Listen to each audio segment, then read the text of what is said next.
Hey everyone, Fitz here. A few weeks ago, Alex completed The Hurt, Honnold's ultimate Redrock traverse, a project he'd been working on for a few years. It was a link-up of the stunning set of canyons, peaks, and must-do climbing routes outside of Las Vegas, and an absolutely incredible feat of endurance. I caught up with him the day afterwards. He was worked, but totally psyched. We both figured that this little adventure should probably have a home on the internet somewhere. I felt like it was an intriguing window into how a cutting-edge endurance feat comes together. We talk red rocks, the probability of getting acquainted with a cactus, and the healing power of Oreos.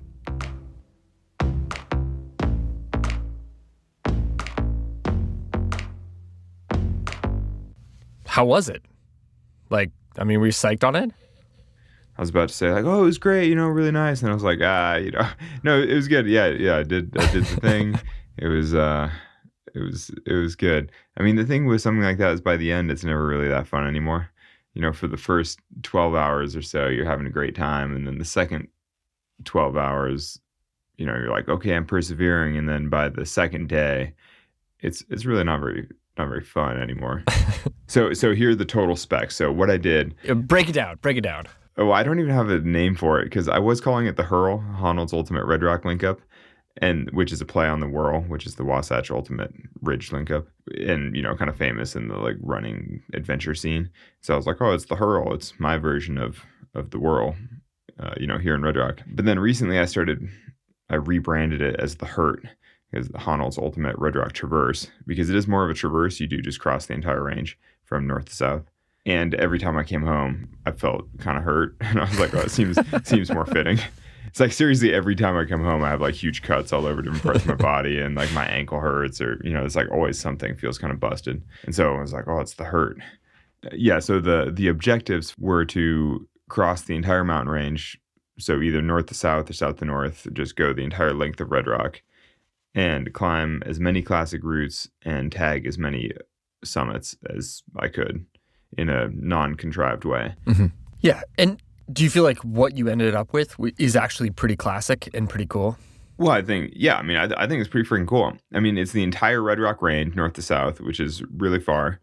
It's 14 classic climbing routes, which right there, I think for most folks, that would be an epic vacation to Redrock. If they came and climbed those 14 routes, they'd be like, I had this crazy season of Redrock. It was amazing.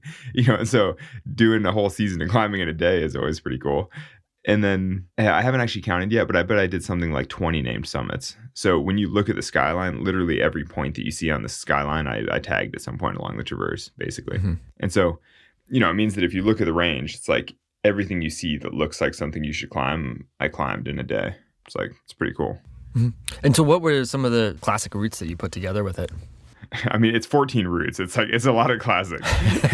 So, this is just from north to south as I did the traverse. So I started with tunnel vision. It's like a 5-pitch, 5-7. Then the next route that I did was actually down climbing. I went down the northeast ridge of Bridge Mountain, which is kind of classic, like 5-pitch, 5-6. It's really scenic. And then I got down to the bottom of Dark Shadows, which climbs Mescalito. So I climbed 10-pitch, 5-8. Then I down climbed Cat in the Hat, which is, it's the other side of the same mountain, but it's a 5-6-ish. Then I climbed Community Pillar, which is a really cool chimney thing. It's like 6 pitches or so, but it's a 5-8, but it's really cool. You tunnel in the mountain. It's maybe one of my favorite routes on the whole thing. And then from that, I traversed over, and then I down climbed Olive Oil, which is a classic 6-pitch, 5-7, something like that. Then I climbed this thing, the Aquarium, which the guidebook calls 1,000-foot 5-9. But I think I solid it during the link up. I think I did it in 16 minutes. And I was like, I don't think it's 1,000-foot 5-9. I did it in my tennies in 16 minutes. And I was like, it's really easy. People should do it more because it's really quite a nice route. It's probably 5-7. And then above that, I did Armatron, which goes to the summit of Juniper Peak. That's a 6-pitch 5-9. And then I went down Mr. Z, which is another sort of 6-pitch 5-7 maybe. Then I climbed Crimson Chrysalis, which is a 10-pitch 5-8. It was what it says in the guidebook, but it's a really hard 5-8. I think that one's pretty hard. And that one I did a couple more pitches above it to get up to the rim so that I could get to the next mountain. So it's kind of more than the normal climbing. It's actually 10A, I think, to go to the rim. And then I went over and climbed this thing, the Bird Hunter Buttress, which is like a freaking 1,000-foot 5-9 up the Rainbow Wall. Then I traversed over to the other summit of the Rainbow Mountain and then down climbed Solar Slab, which is a really classic 1,000-foot 5-6 thing. pretty fun. Did that by Moonlight. Then I went over to Mount Wilson, which is the biggest and hardest thing, and did Intihuatana, which is like a 2,000 foot 10C. But I don't know, the guidebook says 10C. I've now worked it kind of a lot over the years, and I was like, I'm giving it the official upgrade to 11A. I'm like, I think it's so hard. Well, I mean, it's hard. Like, it's 11A. It's not that hard. But for 10C, I'm like, what? It's kind of hard. And I think I did that at hour 20 or something. It all felt kind of grim. Did you put climbing shoes on for that at least? Yeah. That was no, for Crimson Chrysalis, Bird Hunter Buttress, I had climbing shoes on. And then for Inti, I definitely had climbing shoes on. But Inti kind of felt like it all felt a little more real than I wanted. And, it's the middle of the night and I was kind of over it. And so I decided to take this scrambling hiking route to the summit of the next peak. So I hiked around, and then I did this big hiking traverse down to Black Velvet, because then you pass a couple canyons that are kind of blocked by private property, and basically there's no climbing for a while. Then you get down to Black Velvet, where I climbed Epinephrine, which is super classic, 1,500 foot 5.9 thing. And then from there, I just hiked to the rim and followed the limestone out. So I basically sort of circumvented the end of the range and just like traversed onto the highway. The last mountains, they get a lot less impressive. And, basically I felt like Epinephrine was a fine way to finish. I was like, you know what? This is good enough. Yeah. I mean, it's a huge outing. I mean, that's so many routes.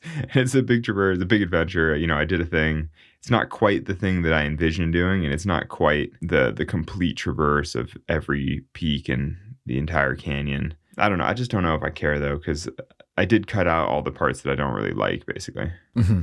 Like, some of the parts are just really chunky because there are no trails, no routes, and you're just thrashing up and down hills. So it's not particularly fun. Yeah. I mean, could you even like put a number on the total amount of elevation gained and loss? Yeah. So I have stats. So I took a Coros watch in my pocket, which is one of the few devices that has long enough battery life and supposedly good GPS. I'd never used one before, but somebody loaned it to me for this. I took the straps off it, so it was just like a little medallion, basically.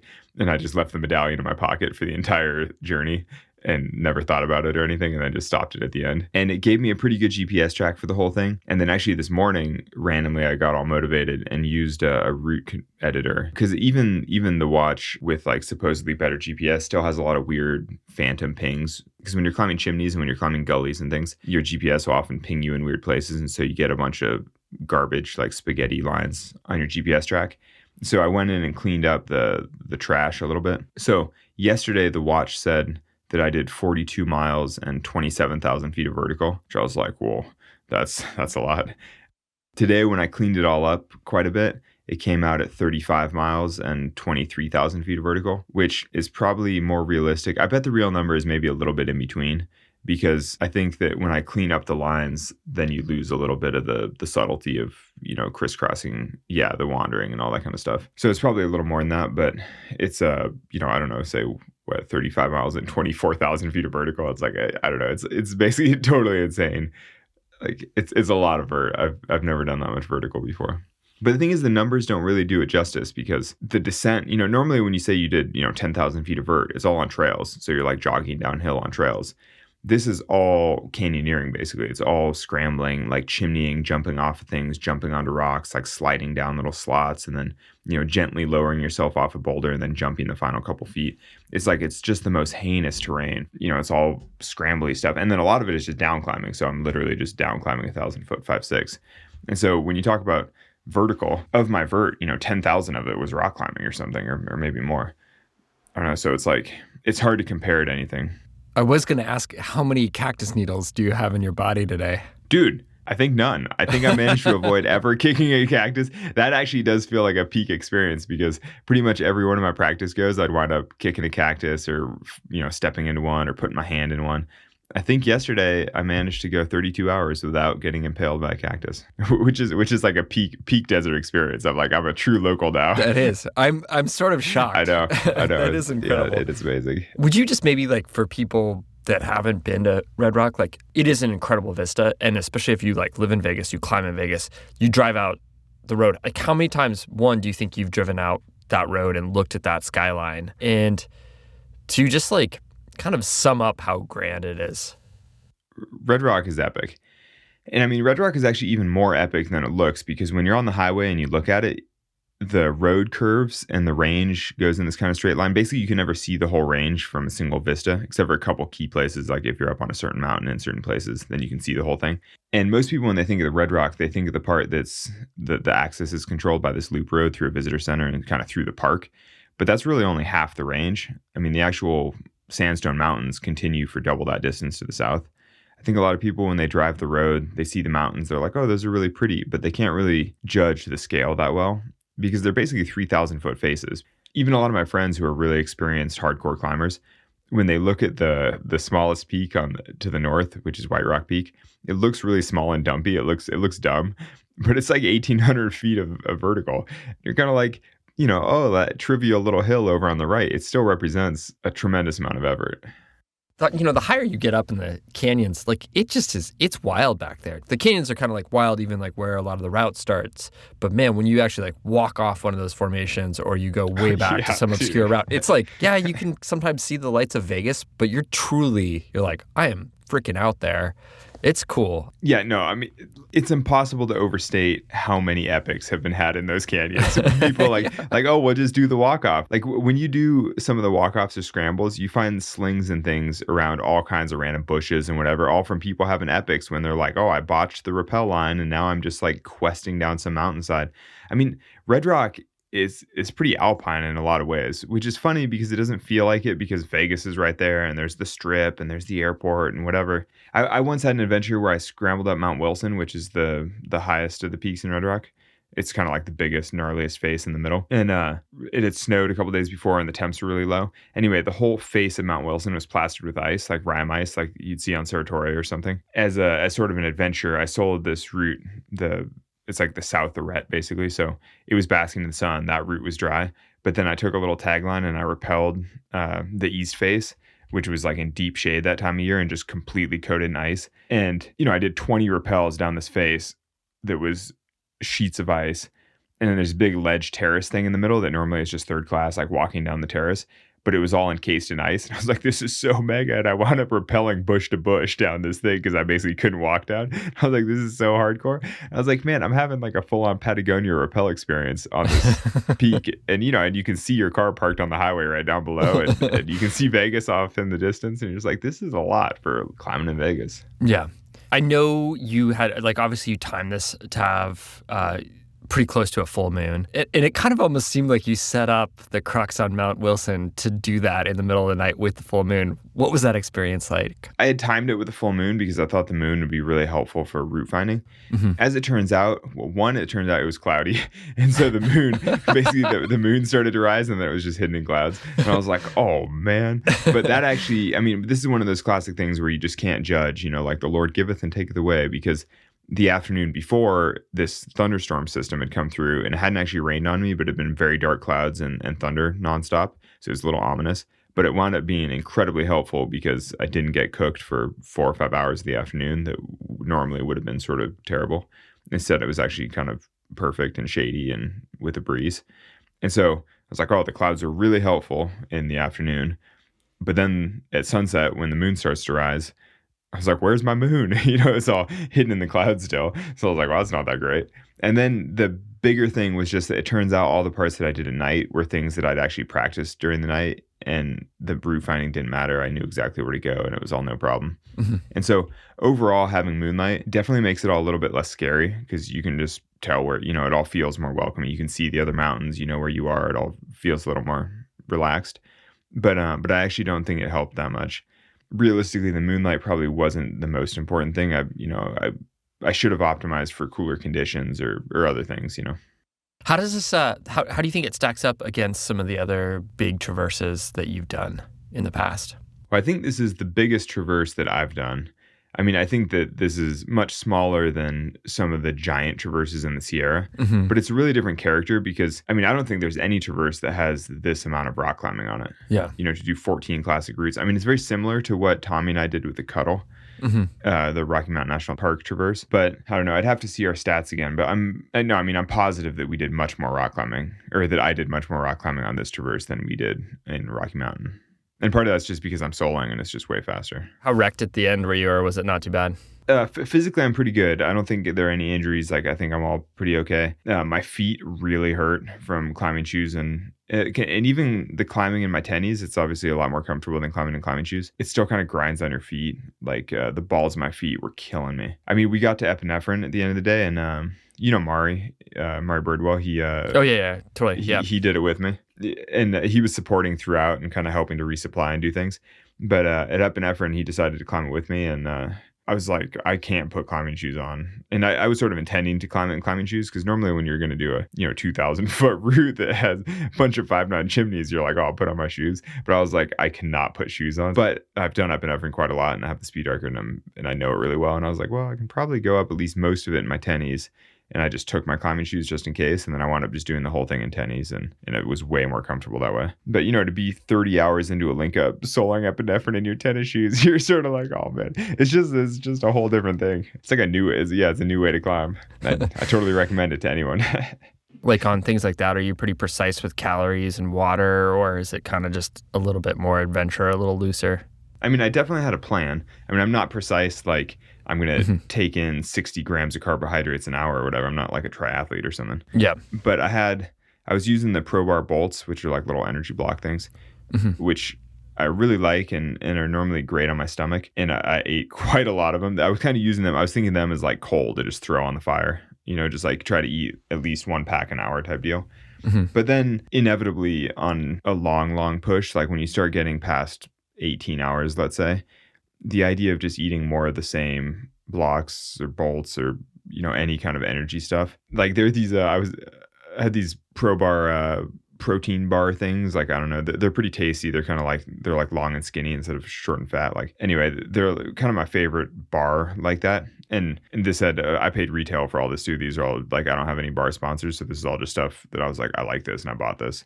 Yeah. And this bar, like walking from the true summit of Mount Wilson to the south summit of Mount Wilson is like a 25-minute traverse across this big plateau and kind of flat. So it's a good time to like eat and drink. And, it's like one of the few places where you can kind of stroll in the middle of the night. And I was like, oh, I have this bar and I'm starving and I need to eat. And I ate it, but it was like I ate a bar of chalk or something. I just cannot eat another of the same bar in the middle of the night. I felt so gross. And then I went through probably a 5-hour period where I basically didn't really eat much because I just felt gross and like couldn't really handle it. And then actually Sonny had been making me all these really good toasted bagels with like a fried egg inside with some with avocado or like some kind of spread stuff to make it tastier. And so I had those at most of the big transitions, kind of having real food whenever I could in between things. Yeah. And then I had some Oreos toward the end because Oreos are my version of methamphetamines or something. I was like, well, if you need that magical upper, you just hit the crack pipe and do one more route. It's like Oreos are good in those situations. Like, yeah, I'd never tried. I remember I did like a marathon and there was like one last aid station. There was a trail run and like a lot of gain. And I just was like, I never really thought of an Oreo right now. And I don't think I'd had one in like a decade or something like that. And I was like, dude, I was blown away by it. I was like, that's really good. Yeah. Like, no, that's exactly. Yeah, I bought peanut M&Ms and Oreos as like my backup just in case. Like things that no matter how gross I feel, I can probably still eat them because I'm like, ooh, I mean, who knows if it's some combination of childhood fond memeries. Yeah, your 6-year-old brain taps in. You're like, you got this, man. Yeah, my 6-year-old subconscious is like, must eat some of these. Which is funny because as an adult, you're like, no, that's pretty gross. But then at the right time, you're just like, pour more of those in my mouth and put me on the track towards another route. Here we go. Like right now, obviously, you're probably pretty psyched that you're done with that. But like, will be pretty rad to come out of your house and look up at the skyline and be like, I did that now. Because I think there is something to that when you live in a place. It's like, no, that's my backyard and I did that whole thing. Like, do you think there's an extra cool satisfaction about that? Yeah, for sure. I mean, that's a big part of why I stuck with this over a couple of years and why I was motivated to do this traverse, just because we live in Las Vegas. I drive the entire length of the Redrock range every time I go sport climbing on Mount Potosi, which last year when Sonny was pregnant and then we had a baby, I spent 5 months going to the same sport cave on Mount Potosi. So I basically did the same commute day in and day out for 5 months. Every time you drive to and from, you see it in different light and you notice different little sub peaks and, little ripples. And you're like, oh, wow, driving home at sunset, I noticed the way the, shadow lit up this one cool thing. So, you're always looking at the range and thinking about it and, being inspired by it. So, well, I haven't seen it again since I finished, but presumably the next time I look at the range, I'll be like, oh, wow, that's satisfying. Right now, though, I'm just like, oh, God, my Achilles kind of hurts and my legs are, I feel I'm pretty tired. That's awesome. Congrats, man. That's super cool. Yeah, thanks. I'm just yawning. I skipped a night's sleep. I'm just like, I'm pretty. Anything else? I would love for somebody to try this or try portions of this or do segments of it. This is why I kind of want to publish the route, like basically the GPS track and the route list and the summits and everything, because I think even for an average climber, it'd be fun to maybe try to do some of the sections because it breaks into quarters pretty well. Mm-hmm. And then you can do these kind of fun mountain traverses through the quarters. Yeah. They are, that tick list of routes is like... It's like all the best routes in Redrock. Yeah, it's mega. Especially for like the more moderate, easier grades. Like those are, there's some of the best routes in the country at those grades too. Yeah. Like realistically. Yeah, for sure. No, yeah, to go climb a bunch of very good 5/8s all day long, it's like, this is one of the best lists you can imagine.